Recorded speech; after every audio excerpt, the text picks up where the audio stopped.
Are they reasons or excuses? Whatever they are, I used two of them in order to buy gold. Let's explore.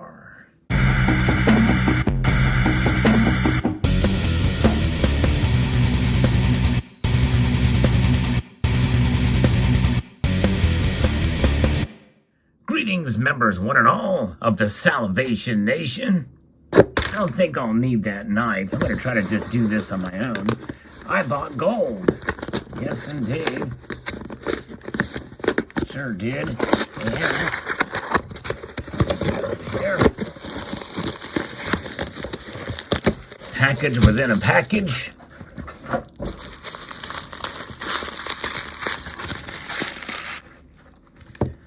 There we go. All right.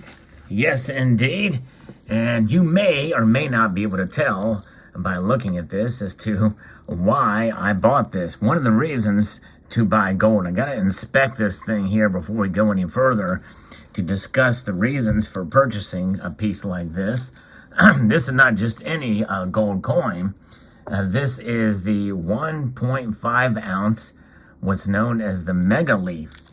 Yes, indeed. And I'm going to actually carefully remove it. Gold is very soft, and the purity that this is 4/9 pure, so it has extra softness to it, so you got to be somewhat careful not to drop it and ding it. In fact, that's one of the concerns that comes into play when purchasing a backdated coin like this, is you don't know exactly how it's going to turn out. In this case, it turned out great. This looks amazing. This is from APMEX. As you can see how thick it is. And for those of you who are familiar with my channel, you know that I am indeed down with the thickness. I live up to that name when I make purchases like this. This is 1.5 ounces, 1.5 ounces of gold. Yes, indeed.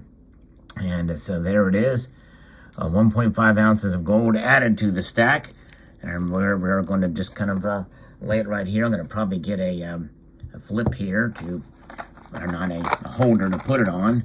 But so what is this? Why did I buy this? And when I bought it, what motivated? You know, that's really what it's about.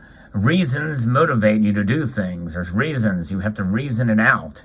And that is the case whenever you make any financial decisions or any life-changing decisions. You have to employ reasons. You can also use excuses too. But I like to think of this sort of as to justify this as a reason to buy gold at a certain point in time. Right now, 2 reasons why you should buy gold right now. And the first one is because of the price. You never know if gold is going to go up or down in spite of where all the indicators are. And most of the indicators right now say that gold is going to go lower. But there are geopolitical factors, and we've seen that. I've seen them. I've documented them on this very channel for quite some time, how we can see the price move in a direction outside of what the indicators say. What are the indicators for gold's movement and price? Well, the most immediate indicators are their dollar index and the bond market, the bond yields. When they're high and the dollar index is high, you can bet almost your bottom dollar, that's this thing right here, that gold prices are going to go down. There's a lot of pressure put on gold. And so at the time of purchasing this, I noticed a downtrend in gold prices for a couple of days. But alas, I was disappointed because it kept on going down after I made this purchase. And so that is the risk you take. And anytime you reason any type of purchase or any kind of move financially, you have to weigh the risks. And you might be screaming at your device, your screen right now, thinking, well, hey, I thought gold was supposed to be something that you put money into, an asset, a store of value, a precious metal that is about mitigating risk. And it is. But what kind of risk does it mitigate? It mitigates economic uncertainty. Economic uncertainty can manifest itself in different ways, in different forms. And that is for sure. In fact, right now, even with inflation high, it is not really reacting to inflation as opposed to reacting towards other factors like geopolitics. And things could heat up very quickly in other parts of the world. And so that is a justification, I think, for buying gold at a particular point in time, even if it goes down.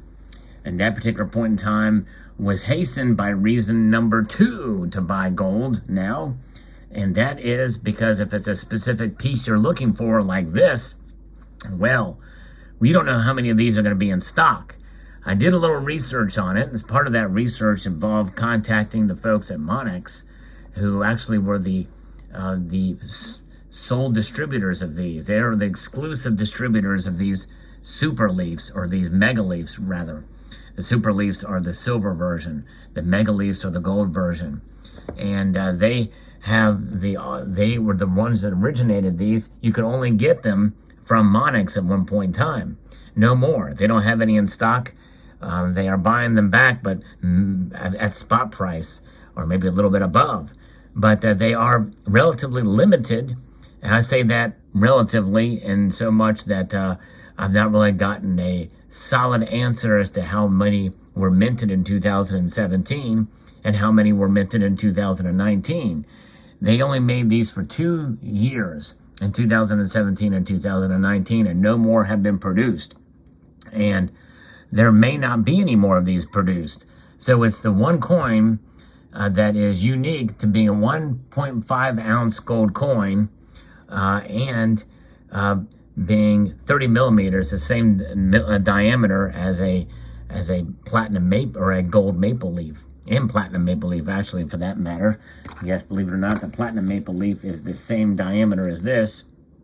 And here you can see them. They fit together just like this. I'll put them together and show you. Look how thick that gold is compared to the platinum. Of course, keep in mind it is 1.5 ounces. Regardless, boy, it feels good in the hand. So the mintage on these between the 2 years, according to Monex, is 10,000. He was not able to tell me exactly what mintage was for each year. Was it 5,000 for each year? My guess is it's probably not, because I've only seen these for the year 2017. I've not seen any 2019s. And this is actually my third one. And I wanted to get it now. And this is the thing. If you're looking for a certain coin, and you can say, well, yeah, you're a collector, Sal, so it makes sense to you for you to buy gold now if you're looking for a particular coin. But what about us stackers? Yes, for you stackers too, there is a chance, and we've seen it in the past, even fairly recently, where stock has been exhausted. So you need to get more, or while it's hot, while it's there, while it's in stock.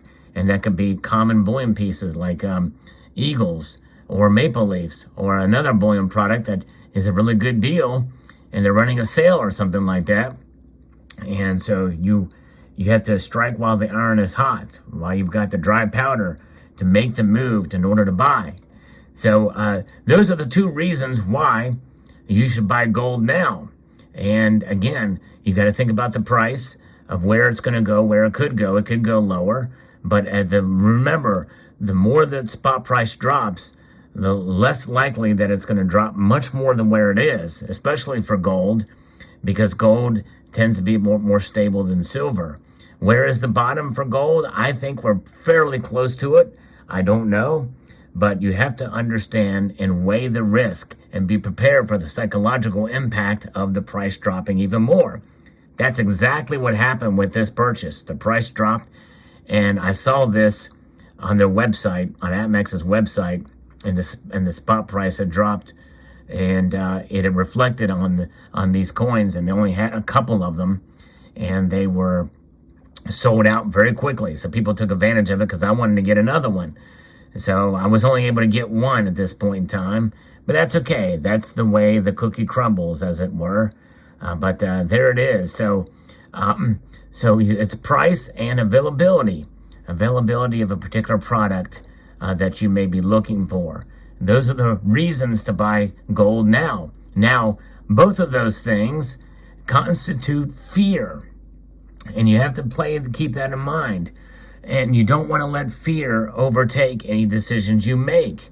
You have to have the money, weigh the benefits, weigh the risks of purchasing such an item at a particular point in time, and stick with your decision. Do not regret ever buying gold and silver, in my view.